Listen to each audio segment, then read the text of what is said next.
چینی اور مرچوں سے نظر اتارنا.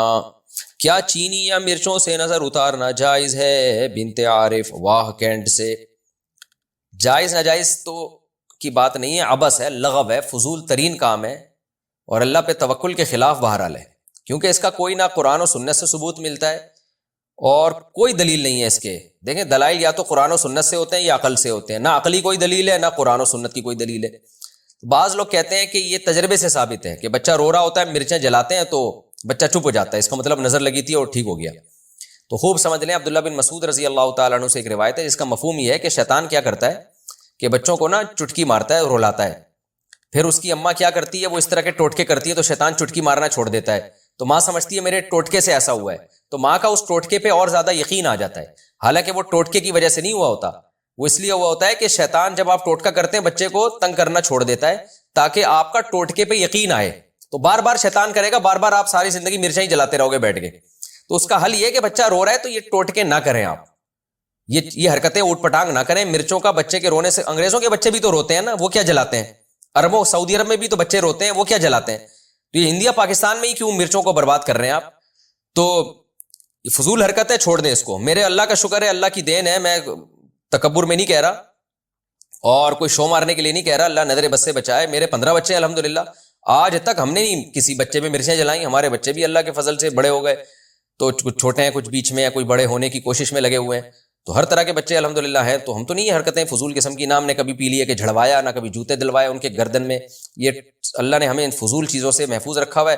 کوئی بچہ بیمار ہو جائے اللہ سے دعا مانگتے ہیں، ڈاکٹر سے علاج کراتے ہیں، ڈاکٹر سے یا کبھی ہومیوپیتھک، کبھی حکیم، کبھی ایلوپیتھک ڈاکٹر، یہی چل رہا ہے اور اللہ کا فضل ہے جی. تو اس لیے جو ان ٹوٹکوں میں پڑے گا برباد ہو جائے گا. اور ہم نے دیکھا ہے ہمارے جو ریلیٹو ٹوٹکوں میں لگے ہوئے ہیں وہ ٹوٹکے ہی ساری زندگی کرتے رہتے ہیں. آج فلانے کی مرچیں جل رہی ہیں تو کل سلبٹے گھوم رہے ہیں، پرسوں فلانا عامل آیا ہوا ان کے گھر میں سونگ سونگ کے جا رہا ہے، پتہ نہیں گند کر کے جا رہا ہے وہ عامل ان کے گھروں میں، اور آج فلانے نے کہہ دیا ان کے گھر میں یہ ہوا ہوا ہے، آج فلانے نے کہہ دیا. ساری زندگی عذابوں میں ہی گزرتی ہے ان کی. تو اللہ کے پر توکل کرو میرے بھائی. جب کوئی مسئلہ ہو، بچہ بیمار ہے، رو رہا ہے، زیادہ سے زیادہ سورہ فاتحہ، سورہ فلق، سورہ ناس پڑھ کے دم کر دو. اور کتنی اچھی دعا نبی صلی اللہ علیہ وسلم نے سکھائی ہے. حضرت حسن حسین پر آپ صلی اللہ علیہ وسلم وہ دعا پڑھا کرتے تھے، اعوذ بکلمات اللہ تامہ من کل شیطان وہامہ ومن کل عین لامہ. یہ نظر سے بچنے کی دعا ہے، یہ دعا پڑھ لیا کریں، بچے پہ دم کر دیا کریں، بس اتنا کافی ہے. مرچوں ویسی مہنگی ہو گئی ہیں اور ان چیزوں میں بھی مرچوں کو آپ کر رہے ہیں، تو آپ جلانا چھوڑ دیں، شیطان تنگ کرنا چھوڑ دے گا. ورنہ شیطان تو آپ کو پتہ ہے وہ آپ سے بڑی چیز ہے، وہ پھر ایسا کرے گا نا آپ کے ساتھ کہ آپ یاد رکھو گے، پھر مرچیں ہی جلاتے رہو گے اور پھر مرچوں سے آگے بڑھائے گا، کہے گا اب کچھ ہو گیا، اب عاملوں کو لے کر آؤ. پھر وہ آئیں گے گھروں میں سونگیں گے آپ کی بنیان اور چڑیاں. اللہ نے عاملوں پر یہ عذاب رکھا ہے کہ لوگوں کی بنیان اور چڑیاں سونگتے ہیں. نظر سے حفاظت کا طریقہ. نظر لگنے سے بچنے کے لیے کون کون سی حفاظتی تدبیریں اختیار کرنی چاہیے؟ محمد مجاہد مظفر گڑھ سے. بھائی ایک تو رات کو دعاؤں کا اہتمام کرنا چاہیے. سورہ فلق، سورہ ناس 3 دفعہ پڑھ کے اپنے اوپر دم کریں. ایسے سورہ فلق پڑھیں، سورہ ناس پڑھیں، پھونک مارا پوری باڈی پہ، یعنی ہاتھ پہ پھونک مارا، پورے جسم پہ پھیر لیا. اسی طرح اعوذ بکلمات اللہ تامہ من کل شیطان وہامہ ومن کل عین لامہ، یہ دعا پڑھنی چاہیے صبح و شام. 3 دفعہ پڑھ لیں، 5 دفعہ پڑھ لیں. اور جو چھوٹے بچے ہیں ان کو پڑھ کے بھی دم کر دیں. حدیث میں آتا ہے نبی صلی اللہ علیہ وسلم حضرت حسن حسین پر یہ رقیہ کیا کرتے تھے اس طرح سے. اور نظر سے بچنے کے لیے کچھ احتیاطی تدبیریں بھی ہیں. کوئی چیز بہت زیادہ اٹریکٹیو ہو، بہت ہی کوئی، یعنی نظر دیکھیں عام طور پہ جب لگتی ہے جب اچانک کوئی اچھمبے کی بات ہو جائے. جیسے آپ سائیکل پہ تھے، اچانک کروڑوں روپے آپ کے پاس آ گئے اور آپ کی بلڈنگیں بن رہی ہیں، تو ایک دم سے جو ہے نا جو کام ہوتا ہے تو لوگ پھر اس پہ نظر لگنے کا خطرہ ہوتا ہے. تو اپنی چیز کو آہستہ آہستہ ایکسپوز کیا جائے، آہستہ آہستہ لایا جائے. میں اکثر بیان میں بتاتا ہوں نا، اگر آپ کو اللہ نے اچانک دولت دے دی ہے تو ایک دم سے سائیکل پہ آپ جو ہے نا، سائیکل سے آپ V8 پہ نہ آئیں، لینڈ کروزر پہ نہ آئیں، سائیکل سے آپ تھوڑا رکشے پہ آ جائیں، رکشے سے تھوڑا سا آپ کوئی چھوٹی موٹی کار لے لیں، چھوٹی موٹی کار سے تھوڑا سا اور اوپر جائیں، پھر ہوتے ہوتے ہوتے ہوتے تھوڑا لوگ اس سے مانوس ہو جائیں گے. ایک دم جب انسان کے پاس کوئی چیز آتی ہے تو لوگوں کی آنکھیں کھلی کی کھلی رہ جاتی ہیں، یار یہ کیا ہو گیا، لوگوں کو حسد ہونا شروع ہو جاتا ہے، تو اس سے نظر لگنے کا خطرہ ہوتا ہے. تو جیسے یعقوب علیہ السلام کے جو 11 بیٹے تھے نا، ان کو یعقوب علیہ السلام نے کہا کہ مصر کے ایک دروازے سے داخل نہ ہونا جب شہر میں جاؤ گے، کیونکہ لمبے چوڑے ماشاءاللہ خوبصورت جوان بیٹے تھے، تو ظاہر ہے نظر لگنے کا خطرہ تھا، لوگ دیکھیں گے یار یہ اتنے خوبصورت بیٹے ایک باپ کے، کون خوش قسمت باپ ہے۔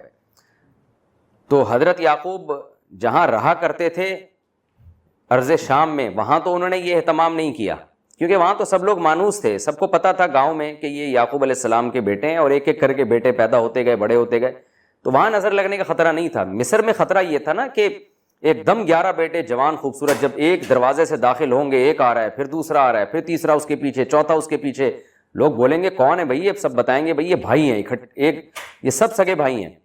تو ایسے موقع پہ خطرہ ہوتا ہے، اس لیے یعقوب علیہ السلام نے کیا کہا، بھائی ایک دروازے سے داخل نہ ہو، 2-4 ادھر سے چلے جائیں، 2-4 ادھر سے چلے جائیں، 2-4 اس دروازے سے چلے جائیں۔ تو اس سے ہمیں پتہ چلتا ہے کہ اچانک جب آپ کو کوئی چیز ملتی ہے یا کوئی اچھمبے کی بات ہو جائے تو اس میں نظر کا خطرہ زیادہ ہوتا ہے، تو اس کو آہستہ آہستہ ایکسپوز کرنا چاہیے۔ اور سب سے بڑی بات یہ ہے کہ ماشاء اللہ لا حول ولا قوت الا باللہ، اس دعا کا اہتمام کرنا چاہیے۔ جب بھی کوئی چیز، جب بھی آپ کسی کی تعریف کریں تو بولیں ماشاء اللہ، جو اللہ نے چاہا، یعنی اصل تو قابل تعریف اللہ کی ذات ہے۔ کوئی بچہ بہت خوبصورت ہے تو بھئی اللہ کی تعریف کریں، ماشاء اللہ کہنا چاہیے۔ کوئی گاڑی بہت اچھی دیکھیں، تو یہ کچھ احادیث میں طریقے ہیں نظر سے بچنے کے، باقی اس بارے میں وہمی بننا جائز نہیں ہے۔ آج کل تو لوگوں نے رکشوں کے پیچھے کالے چپل لٹکائے ہوئے ہیں کہ نظر نہ لگ جائے، تو ٹرک کو نظر لگی تھی تو رکشہ بنا تھا نا، وہ رکشے کو بیچارے کو کیا نظر لگے گی؟ حلیم کی دیگ والا غریب آدمی بیچارہ وہ نظر سے بچنے کا اہتمام کر رہا ہوتا ہے، ٹھیک ہے اس کے لیے تو یہی بہت بڑا بزنس ہے، لیکن عام لوگوں کی نظر میں تو یہ بہت بڑا بزنس نہیں ہوتا نا، اس نے بھی جوتے لٹکائے ہوئے ہوتے ہیں عجیب سے۔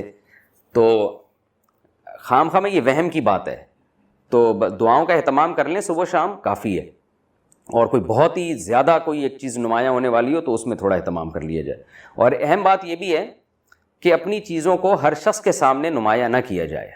آپ کو اللہ نے کوئی بڑی بڑی نعمتیں دی ہیں تو ہر آدمی کے سامنے اس کو بہت زیادہ کھل کے بیان نہ کریں، تو ہر شخص آپ کی نعمتوں کا سن کے خوش نہیں ہوتا، بہت سے لوگ حسد کا شکار ہو جاتے ہیں۔ تو ہر آدمی کا ظرف اتنا بڑا نہیں ہوتا کہ آپ اس کے سامنے اپنی نعمتیں کھل کے بیان کر رہے ہیں اور وہ دل سے گہرائیوں سے خوش ہو رہا ہے۔ جیلسی کا شکار ہو جاتے ہیں لوگ، حسد کا شکار ہو جاتے ہیں۔ تو ہر آدمی کے سامنے ایسے نعمتوں کو بیان نہیں کرنا چاہیے۔ اور بعض دفعہ انسان کو اپنی نظر خود بھی لگ جاتی ہے، خود بھی بہت اترانا شروع کر دیتا ہے، تو اس کا بھی خیال کرنا چاہیے۔ اللہ کا شکر ادا کرنا چاہیے، اترانا نہیں چاہیے۔ کوئی نعمت ملی ہے بھائی اللہ نے دی ہے، اللہ چاہے تو چھین بھی سکتا ہے، اس لیے اترانے کی ضرورت نہیں ہے۔ جب یہ کنڈیشن رہتی ہے انسان کی تو پھر نظر لگنے کا خطرہ انشاءاللہ کم ہو جاتا ہے۔